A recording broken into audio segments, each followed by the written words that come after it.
بسم اللہ الرحمن الرحیم بسم اللہ الرحمن الرحیم الحمدللہ رب العالمین وصلی اللہ علی محمد وآل محمد۔ السلام علیکم ورحمۃ اللہ وبرکاتہ۔ یا علی مدد علیہ الصلاۃ والسلام۔ آج کا فقہی مسئلہ جو ہم اپنے ناظرین سے ڈسکس کرنے لگے ہیں، جناب ایت اللہ العظمی سید علی حسینی سیستانی پروردگار ان کی حفاظت فرمائے، ان کا سایہ قائم و دائم رکھے۔ وہ فقہی مسئلہ اور وہ یہ ہے کہ ایت اللہ جناب سید سیستانی نے اپنی کتاب منہاج الصالحین میں بالکل اس کے آغاز میں ایک فتویٰ وہاں نقل کیا ہے کہ ان کے نزدیک کس مجتہد کی تقلید نہیں ہو سکتی، یا وہ کون سا مجتہد ہے کہ جن کی تقلید کرنا جائز نہیں ہے۔ تو آج ہم اپنی گفتگو میں اپنے دیکھنے والے اور سننے والے تمام مومنین کو یہ بتائیں گے کہ جناب ایت اللہ سید سیستانی نے کس مجتہد کی تقلید کرنے کو منع فرمایا ہے کہ اس کی تقلید کرنا جائز نہیں ہے۔ تو جناب ایت اللہ سید سیستانی فرماتے ہیں کہ تو اگر کوئی شخص ابتدا سے تقلید کرنا چاہ رہا ہے، پہلی دفعہ تقلید کرنا چاہ رہا ہے، تو وہ کسی ایسے مجتہد کی تقلید نہیں کر سکتا کہ جو مجتہد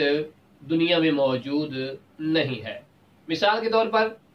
میں اب تقلید کرنا چاہ رہا ہوں اور میں یہ کہوں کہ میں جناب شیخ صدوق رضوان اللہ تعالیٰ کی تقلید کرتا ہوں، یا شیخ مفید، یا جناب شیخ توسی اور دیگر جو بڑے بزرگ علماء گزرے ہیں، جناب ابوالقاسم خوئی ہیں، جناب سید محسن الحکیم ہیں، جناب امام خمینی رضوان اللہ تعالیٰ علیہ ہیں، جناب مرزا جواد تبریزی ہیں، یہ جتنے بھی مجتہد گزر چکے ہیں، اگرچہ وہ فرماتے ہیں کہ وہ جو مجتہد دنیا سے رخصت ہو چکے ہیں وہ عالم بھی ہوں، اس کے باوجود ابتداءً اس کی تقلید کرنا جائز اور درست نہیں ہے۔ ہاں،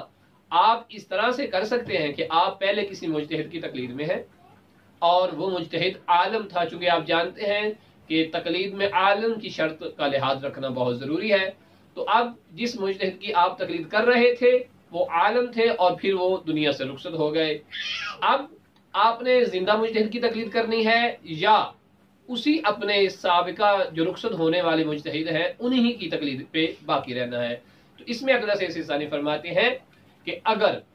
آپ کا وہ مجتہد جس کی آپ پہلے تقلید کر رہے تھے دنیا سے رخصت ہو گیا اور وہ عالم ہے ان زندہ مجتہدین سے جو ابھی موجود ہیں، تو اقدس سیستانی فرماتے ہیں کہ آپ اسی کی تقلید پہ باقی رہ سکتے ہیں۔ اور اگر آپ جس مجتہد کی تقلید کرتے تھے وہ رخصت ہو گیا اور وہ عالم تھا، لیکن کچھ عرصے بعد آپ کو معلوم ہوا کہ ایک زندہ مجتہد موجود ہے، آپ کی تحقیق سے یہ ثابت ہوا کہ اب یہ زندہ مجتہد عالم ہے، تو فرماتے ہیں آپ اس مجتہد سے عدول کر کے زندہ مجتہد کی تقلید کریں گے، عالمیت کی شرط کو ملحوظ رکھتے ہوئے۔ لہٰذا ابتداءً آپ اس مجتہد کی تقلید نہیں کر سکتے کہ جو اب دنیا میں موجود نہیں ہے، جو دنیا سے جا چکا ہے، ایسے مجتہد کی ابتداءً تقلید نہیں کی جا سکتی۔